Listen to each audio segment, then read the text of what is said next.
আল্লাহ রাসূল সাল্লাল্লাহু আলাইহি ওয়াসাল্লাম বলেন, তোমরা যখন বিবাহ করবা 4টা গুণ দেখে বিবাহ করবা। কয়টা গুণ? জোরে বলেন, জবান খুলে বলেন, কয়টা গুণ? পয়গম্বর জানা দেয় 4টা গুণ দেখে বিবাহ করবা। 1 নাম্বার, তুনকাহুল মারআতু আরবাইন লিমালিহা, তুমি যাকে বিবাহ করবা ওই মেয়েটার ধন সম্পদ আছে কিনা, সুবহানাল্লাহ কোন।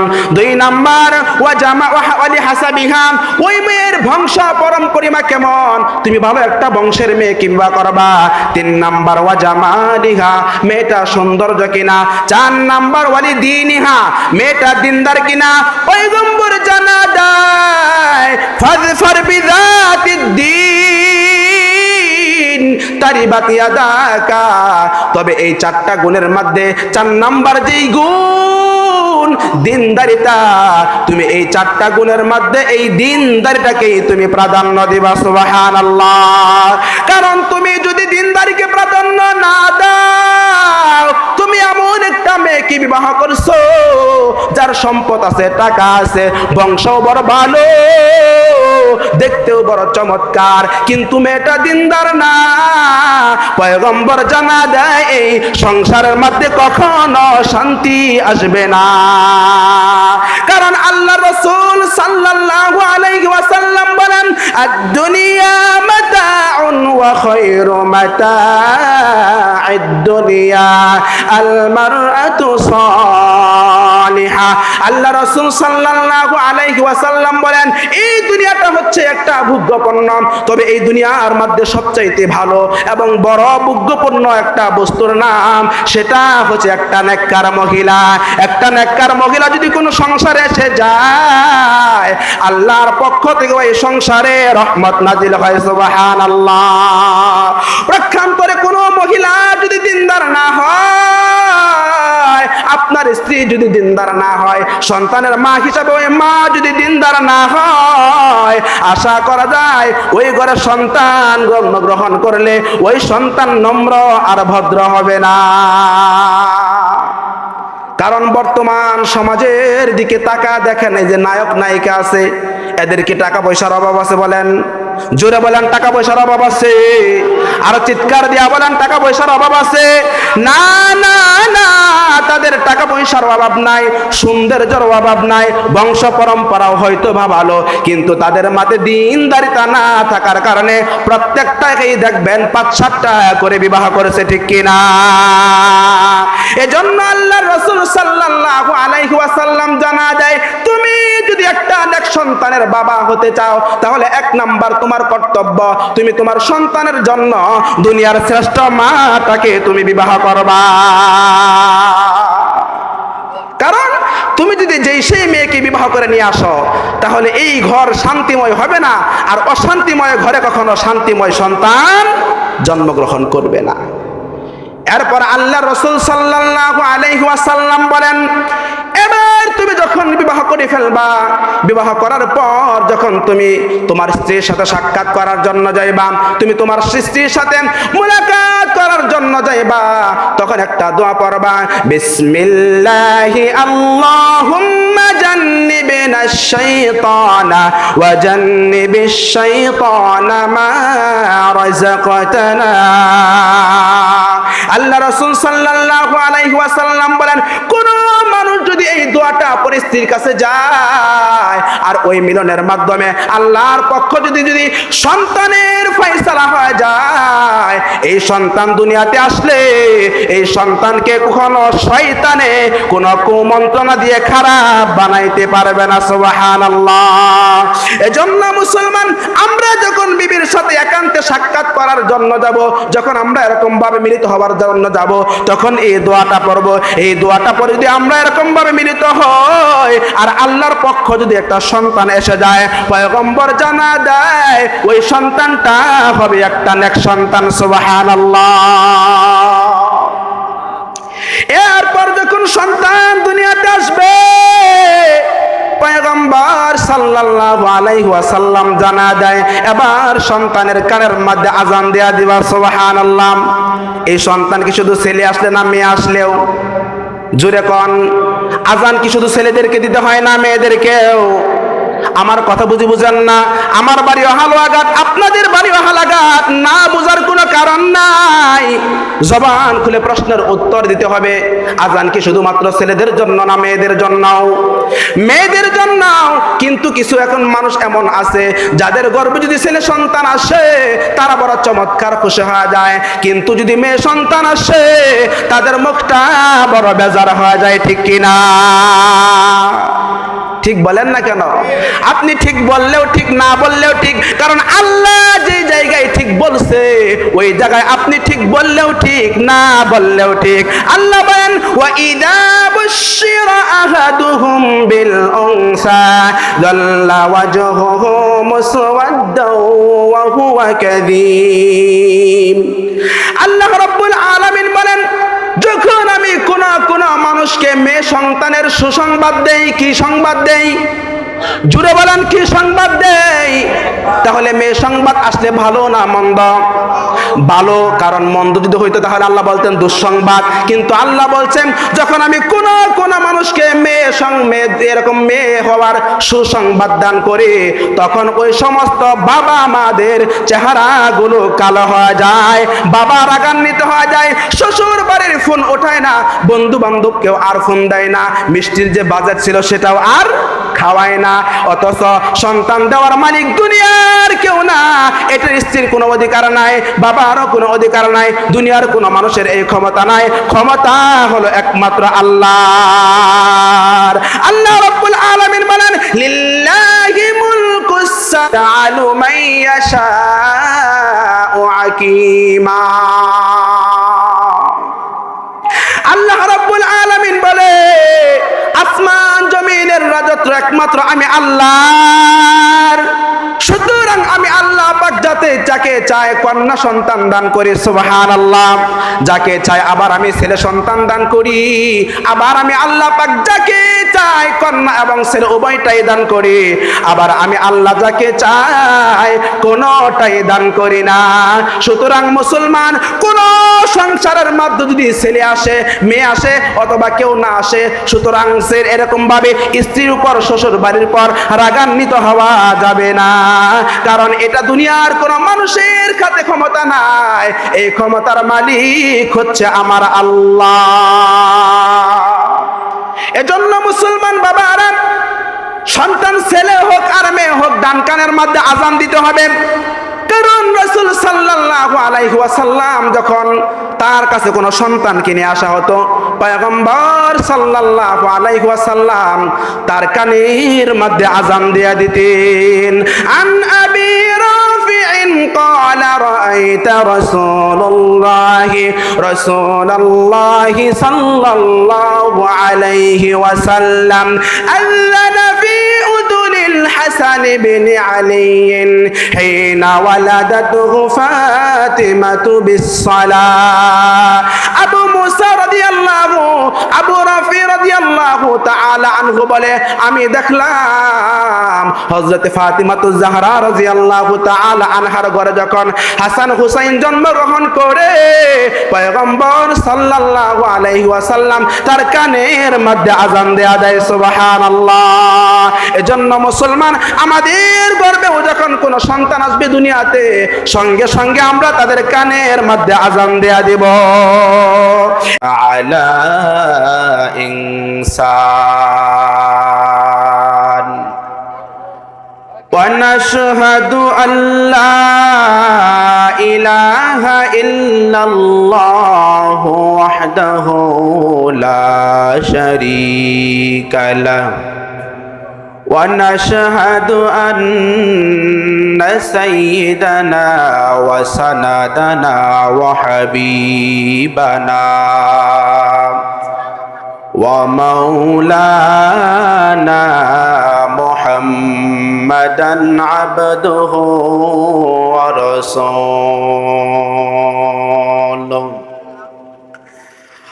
আরসালাহু বিল হাক্কি বাশীরান ওয়া নাযীরা ওয়া দাঈয়ান ইলাল্লাহি বিইذনিহি ওয়া সিরাজান ওয়া وقمرا منيرا أما بعد فأعوذ بالله من الشيطان الرجيم بسم الله الرحمن الرحيم وقضى ربك ألا تعبدوا إلا إياه وبالوالدين إحسانا إما يبلغن عندك الكبر أحدهما أو كلاهما فلا تقل لهما أف ولا تنهرهما وقل لهما قولا كريما واحفظ لهما جناح الذل من الرحمة وقل رب ارحمهما كما ربياني صغيرا صدق الله المولانا العظيم وقال رسول الله صلى الله عليه وسلم ما نحل والد ولدا من نحل أفضل من أدب حسن أو كما قال عليه الصلاة والسلام إن الله وملائكته يصلون على النبي يا أيها الذين آمنوا صلوا عليه وسلموا تسليما شكرا بري اللهم صل على محمد وعلى آل محمد كما صليت على إبراهيم وعلى آل إبراهيم إنك حميد مجيد اللهم بارك على محمد وعلى آل محمد كما باركت على إبراهيم وعلى آل إبراهيم إنك حميد مجيد توحید کی امانت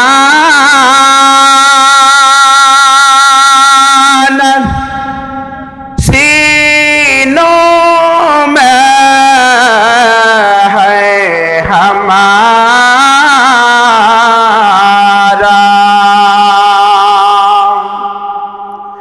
آسان ہی مٹانا नाम निशान हमारा आसान ही मिटाना नाम निशान हमारा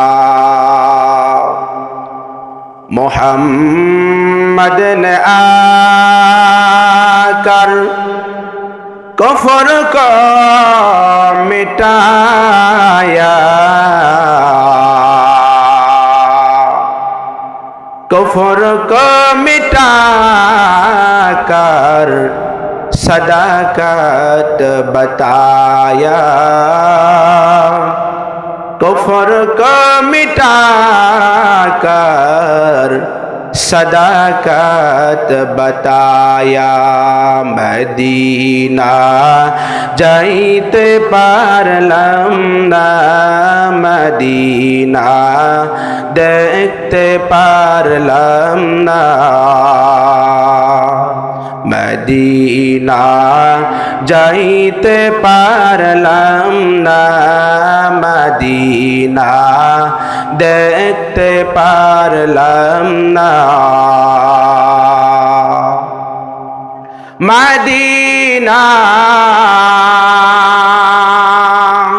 नाम कत सुंदर,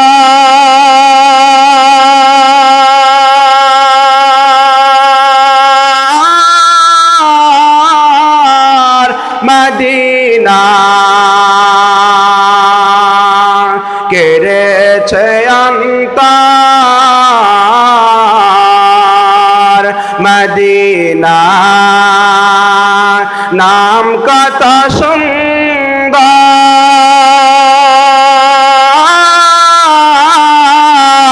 মদিনা কেড়েছে অন্তর। ওই মদিনার পথের দোলি, ওই মদিনার পথের দোলি মারতে পারলাম না, মদিনা যাইতে পারলাম না, মদিনা দেখতে পারলাম না, মদিনা যাইতে পারলাম না, মদিনা দেখতে পারলাম না। মদিনা নাম কত মধু,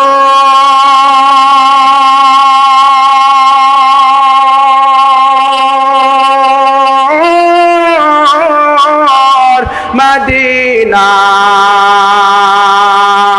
আর যে কত দূর, মদিনা নাম কত মধু,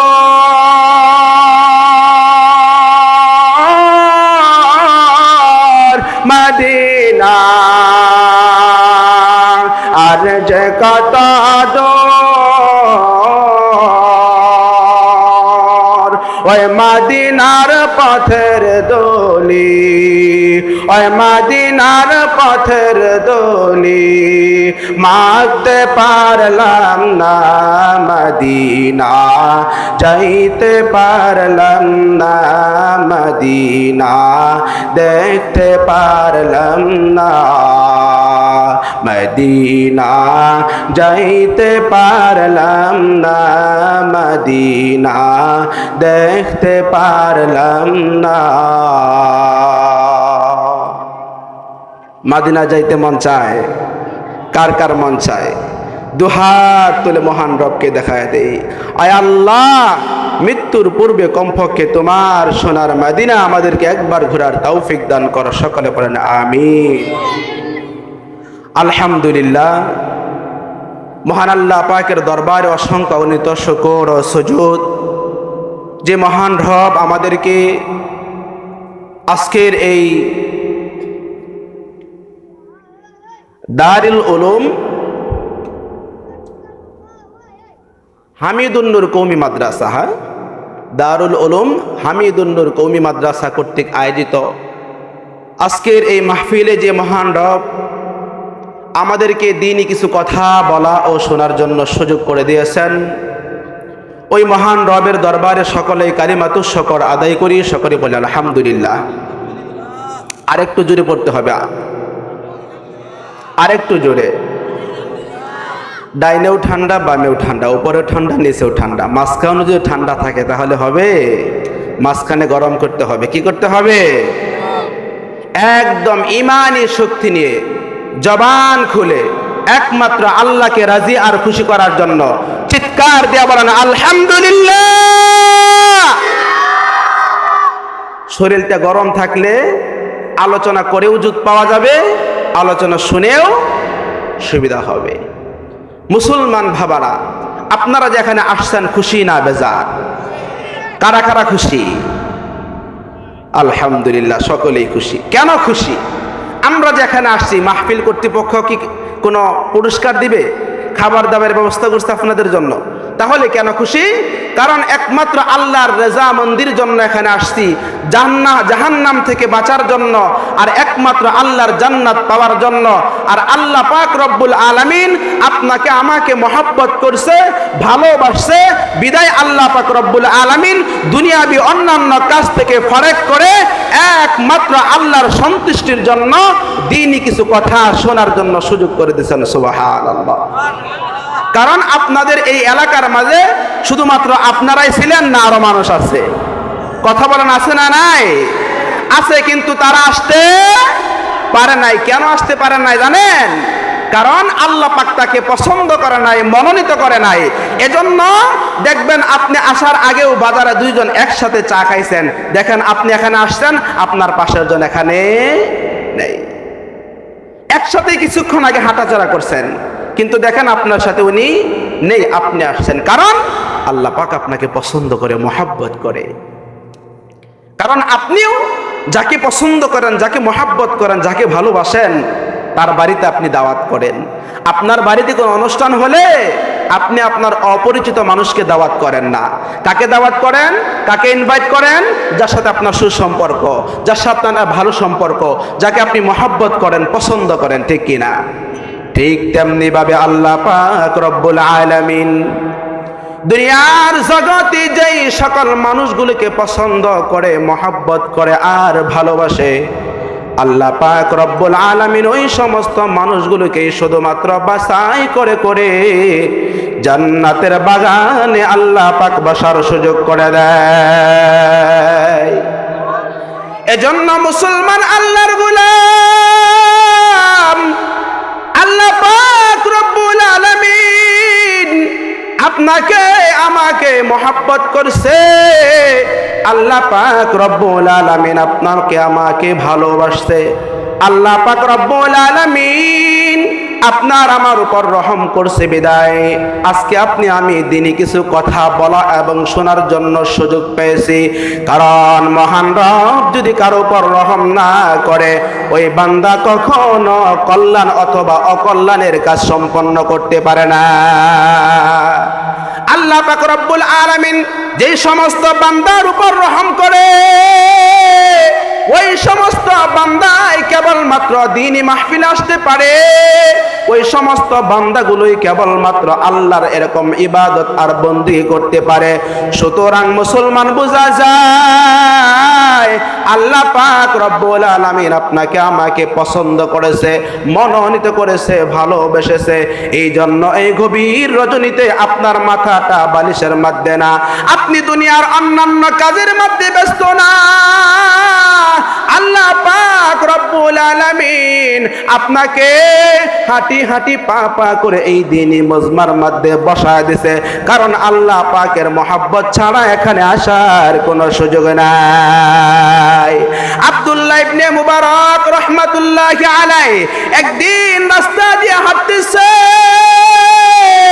হঠাৎ করে আল্লাহর এক বান্দি রাতের বেলায় মুনাজাত ধরে ধরে আল্লাহর কাছে ডাকে, আর আল্লাহকে ডেকে ডেকে কয়, ও দয়ার মালিক, তুমি যে আমাকে মহব্বত করো, তুমি যে আমাকে ভালোবাসো, যেমনি ভাবে তুমি আমাকে মহব্বত করো, যেমনি ভাবে তুমি আমাকে ভালোবাসো, ঠিক তেমনি ভাবে আমার গ্রামের প্রত্যেকটা মানুষকে তুমি তোমার ওই ভালোবাসাটা দেয়া দাও। সুবহানাল্লাহ।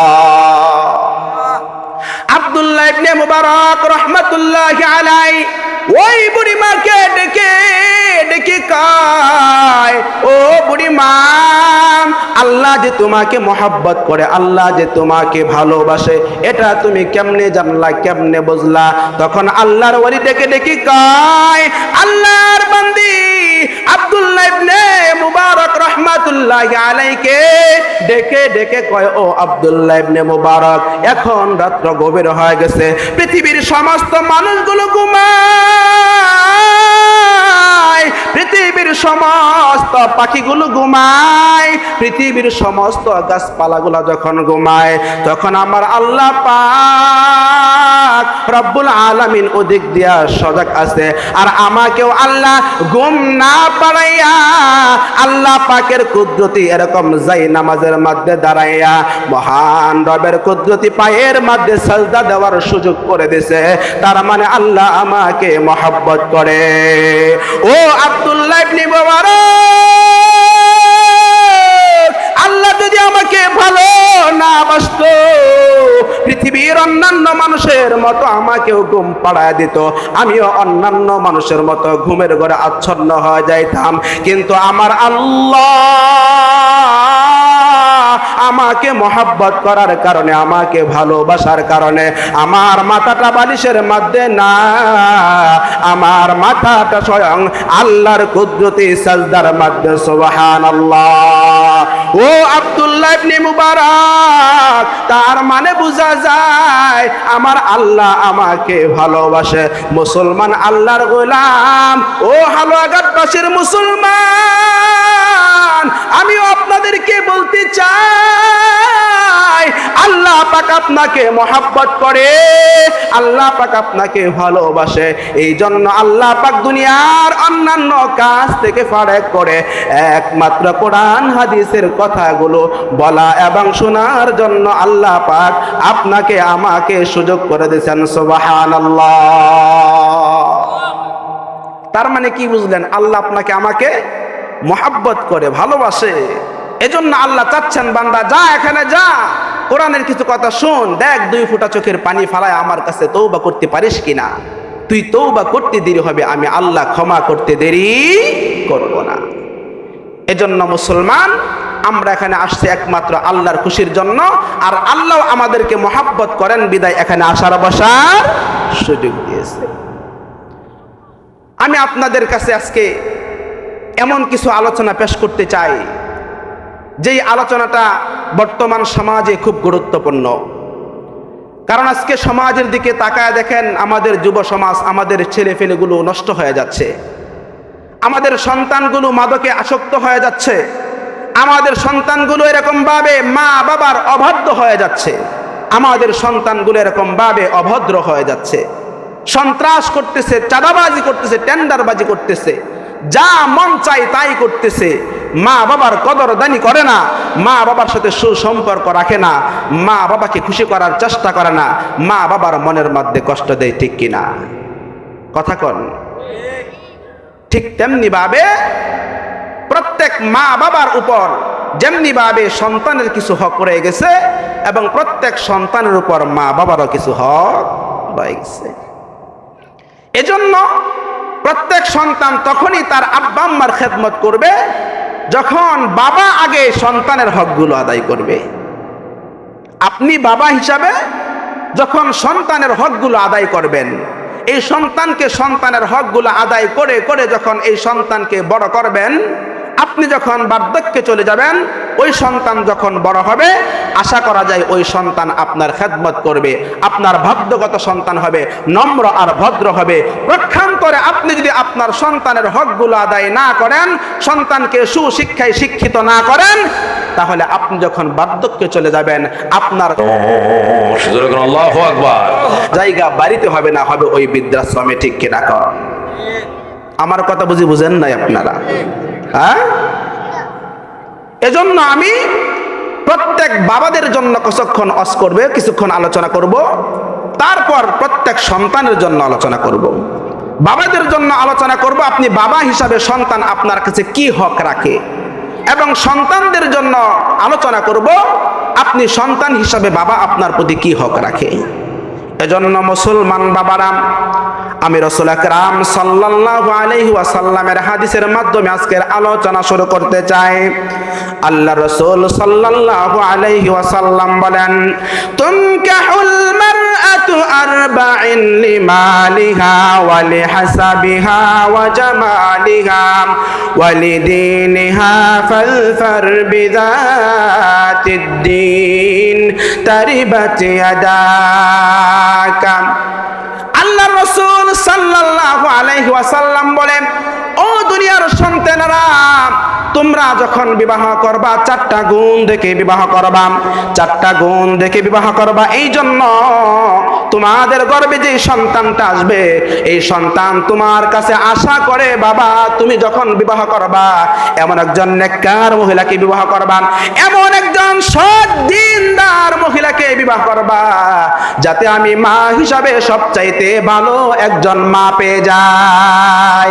এজন্য আল্লাহ রাসূল সাল্লাল্লাহু আলাইহি ওয়াসাল্লাম বলেন, তুনকাহুল মারআতু আরবাইন লিমালিহা ওয়া লিহাসাবিহা ওয়া জামালিহা ওয়া লিদীনিহা ফাযফার বিযাতিদ দ্বীন তারিবাত ইয়াদাকা।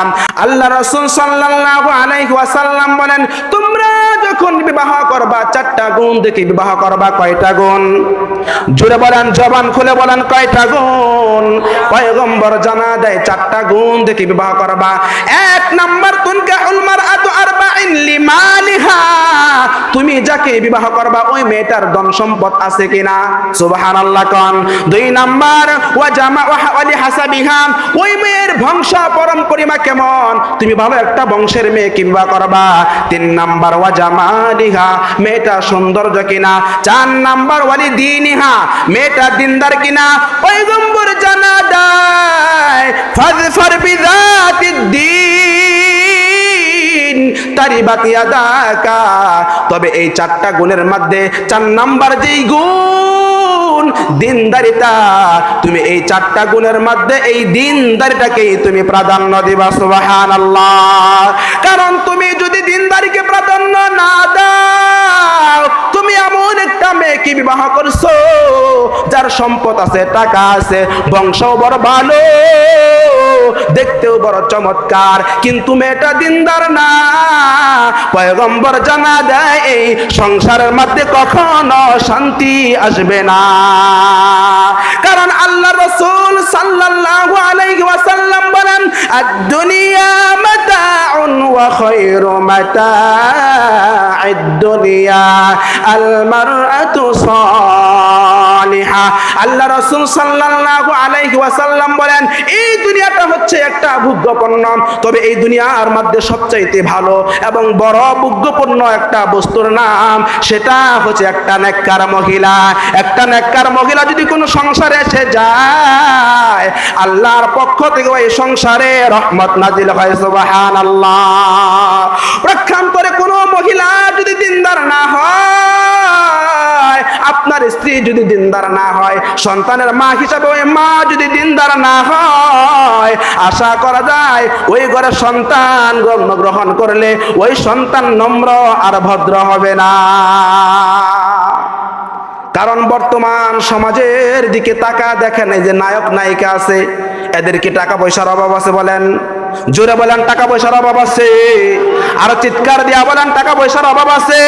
না না না, তাদের টাকা পয়সার অভাব নাই, সৌন্দর্যের অভাব নাই, বংশ পরম্পরাও হয়তো বা ভালো, কিন্তু তাদের মাঝে দিনদারিতা না থাকার কারণে প্রত্যেকটাকেই দেখবেন ৫-৭টা করে বিবাহ করেছে, ঠিক কিনা? এজন্য আল্লাহ রাসূল সাল্লাল্লাহু আলাইহি ওয়াসাল্লাম জানা দেয়, তুমি যদি একটা নেক সন্তানের বাবা হতে চাও, তাহলে এক নাম্বার তোমার কর্তব্য, তুমি তোমার সন্তানের জন্য দুনিয়ার শ্রেষ্ঠ মাটাকে তুমি বিবাহ করবা। কারণ তুমি যদি যেই সেই মেয়েকে বিবাহ করে নিয়ে আসো, তাহলে এই ঘর শান্তিময় হবে না, আর অশান্তিময় ঘরে কখনো শান্তিময় সন্তান জন্মগ্রহণ করবে না। এরপর আল্লাহ রাসূল সাল্লাল্লাহু আলাইহি ওয়াসাল্লাম বলেন, এবার এবার তুমি যখন বিবাহ করে ফেলবা, বিবাহ করার পর যখন তুমি তোমার স্ত্রীর সাথে সাক্ষাৎ করার জন্য যাইবা, তুমি তোমার স্ত্রীর সাথে মুলাকাত করার জন্য যাইবা, তখন একটা দোয়া পড়বা, বিসমিল্লাহি আল্লাহুম্মা জান্নিবনাশ শাইতানা ওয়া জান্নিবিশ শাইতানা মা রাযাকতানা। আল্লাহ রাসূল সাল্লাল্লাহু আলাইহি ওয়াসাল্লাম বলেন, কোন মানুষ যদি এই দোয়াটা পরিস্থিতির কাছে যায় আর ওই মিলনের মাধ্যমে আল্লাহর পক্ষ যদি সন্তানের ফয়সালা হয়ে যায়, এই সন্তান দুনিয়াতে আসলে এই সন্তানকে কখনো শয়তানে কোন কুমন্ত্রণা দিয়ে খারাপ বানাইতে পারবে না। সুবহানাল্লাহ। এজন্য মুসলমান, আমরা যখন বিবির সাথে একান্তে সাক্ষাৎ করার জন্য যাব, যখন আমরা এরকম ভাবে মিলিত হওয়ার জন্য যাব, তখন এই দোয়াটা পড়ব। এই দোয়াটা পড়ে যদি আমরা এরকম ভাবে মিলিত হই আর আল্লাহর পক্ষ যদি একটা সন্তান এসে যায়, পয়গম্বর জানা দেয় ওই সন্তানটা হবে একটা নেক সন্তান। সুবহানাল্লাহ। এরপর যখন সন্তান দুনিয়াতে আসবে, পয়গম্বর সাল্লাল্লাহু আলাইহি ওয়াসাল্লাম জানা দেয় এবার সন্তানের কানের মধ্যে আজান দেয়া দিবা। সুবহানাল্লাহ। এই সন্তান কি শুধু ছেলে আসলে না মেয়ে আসলেও?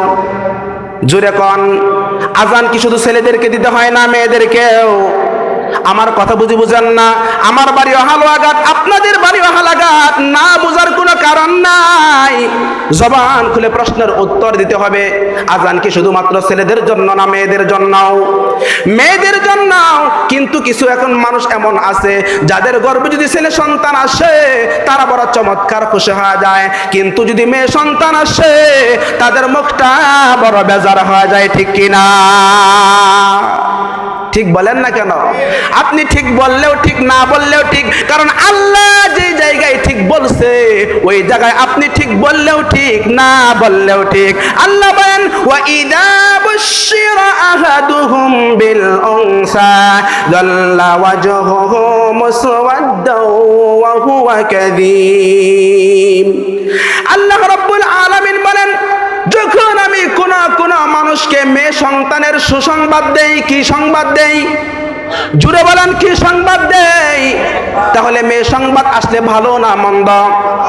ভালো, কারণ মন্দ যদি হইতো তাহলে আল্লাহ বলতেন দুঃসংবাদ। কিন্তু আল্লাহ বলছেন যখন আমি কোন মানুষকে মেয়ে এরকম মেয়ে হওয়ার সুসংবাদ দান করি, তখন ওই সমস্ত বাবা মাদের চেহারাগুলো কালো হয়ে যায়, বাবা রাগান্বিত হয়ে যায়, শ্বশুর বাড়ির ফোন ওঠায় না, বন্ধু বান্ধব কেউ আর ফোন দেয় না, মিষ্টির যে বাজেট ছিল সেটাও আর খাওয়ায় না। অথচ সন্তান দেওয়ার মালিক দুনিয়ার কেউ না, এটার স্ত্রীর কোনো অধিকার নাই, বাবারও কোনো অধিকার নাই, দুনিয়ার কোনো মানুষের এই ক্ষমতা নাই। ক্ষমতা হলো একমাত্র আল্লাহর। আল্লাহ রাব্বুল আলামিন বলেন, লিল্লাহি মুলকুস সামাওয়াতি মান ইয়াশাউ হাকীমা। আল্লাহ রাব্বুল আলামিন বলে, আসমান জমিনের রাজত্ব একমাত্র আমি আল্লাহর। সুতরাং আমি আল্লাহ পাক যাকে চাই কন্যা সন্তান দান করি। সুবহানাল্লাহ। যাকে চাই আবার আমি ছেলে সন্তান দান করি, আবার আমি আল্লাহ পাক যাকে চাই কন্যা এবং ছেলে উভয়টাই দান করি, আবার আমি আল্লাহ যাকে চাই কোনটাই দান করি না।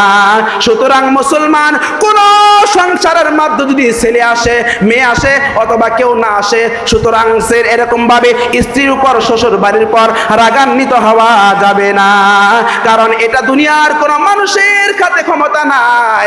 এই ক্ষমতার মালিক হচ্ছে আমার আল্লাহ। এজন্য মুসলমান বাবারা, সন্তান ছেলে হোক আর মেয়ে হোক, ডান কানের মধ্যে আজান দিতে হবে। কারণ রাসূল সাল্লাল্লাহু আলাইহি ওয়াসাল্লাম যখন তার কাছে কোনো সন্তানকে নিয়ে আসা হতো, পয়গম্বর সাল্লাল্লাহু আলাইহি ওয়াসাল্লাম তার কানের মধ্যে আজান দিয়ে দিতেন। আন আবি রাফি'in ক্বালা রাআইতা রাসূলুল্লাহি সাল্লাল্লাহু আলাইহি ওয়াসাল্লাম আল্লানা ফি উদুনিল হাসান বিন আলী হিনা ওয়ালাদাতুহু ফাতিমাতু বিস-সালাহ। আবু মুসা রাদিয়াল্লাহু, আবু রাফি রাদিয়াল্লাহু তাআলা আনহু আনহু বলে, আমি দেখলাম হযরত ফাতিমাতুজ জাহরা রাদিয়াল্লাহু তাআলা আনহার ঘরে যখন হাসান হুসাইন জন্মগ্রহণ করে পয়গম্বর সাল্লাল্লাহু আলাইহি ওয়াসাল্লাম তার কানের মধ্যে আযান দেয়া দেয়। সুবহানাল্লাহ। এজন্য মুসলমান, আমাদের গর্ভেও যখন কোনো সন্তান আসবে দুনিয়াতে, সঙ্গে সঙ্গে আমরা তাদের কানের মধ্যে আযান দেয়া দিব। এরপর যখন সন্তানটা দুনিয়ার খাবার গ্রহণ করবেন, তখন আপনারা কি করবেন? আপনাদের এলাকার মধ্যে সবচাইতে বুজুর্গ আল্লাহওয়ালা যে মানুষটা থাকবে, একজন ভালো দিনদার আলেমের কাছে নিয়ে যাবেন। নেওয়ার পরে সন্তানটাকে তাহনিক করাবেন। কি করাবেন? বলেন বলেন, কি করাবেন? তাহনিক করাবেন। তাহনিক করাইতে হয় খেজুরের মাধ্যমে।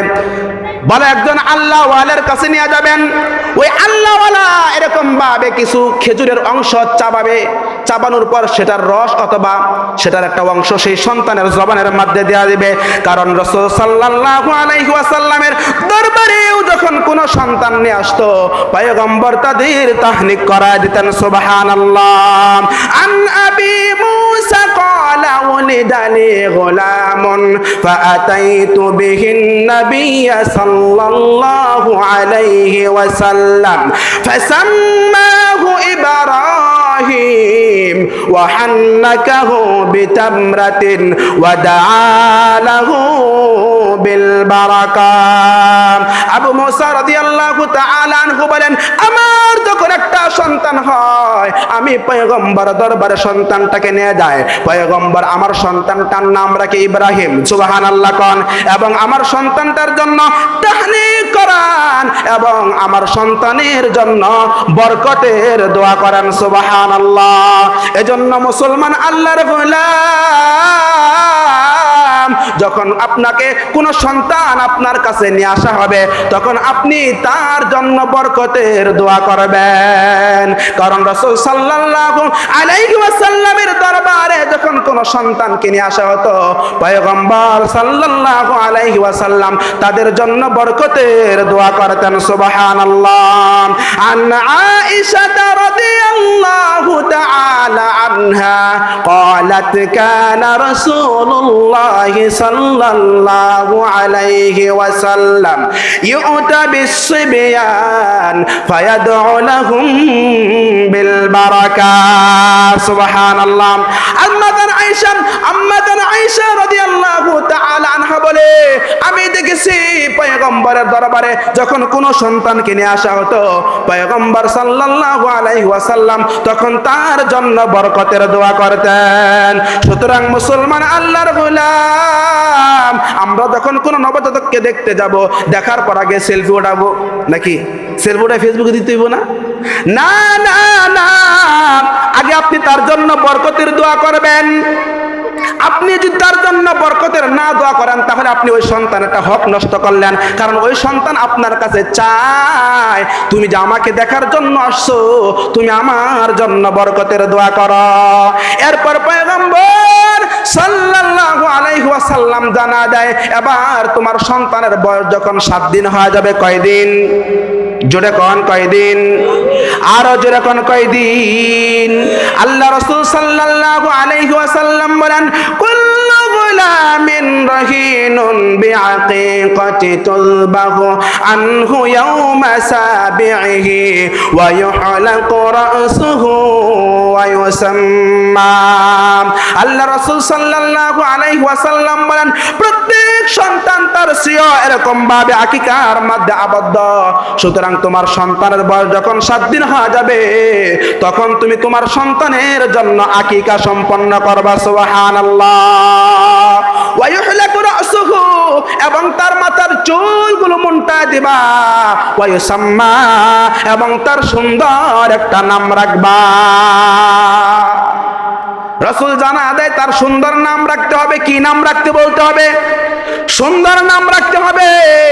কারণ পয়গম্বর জানা দেয়, তুদআউনা ইয়াউমাল কিয়ামাতি বিআসমাইকুম ওয়া আসমাই আবাইকুম ফাআহসিনু আসমাআকুম।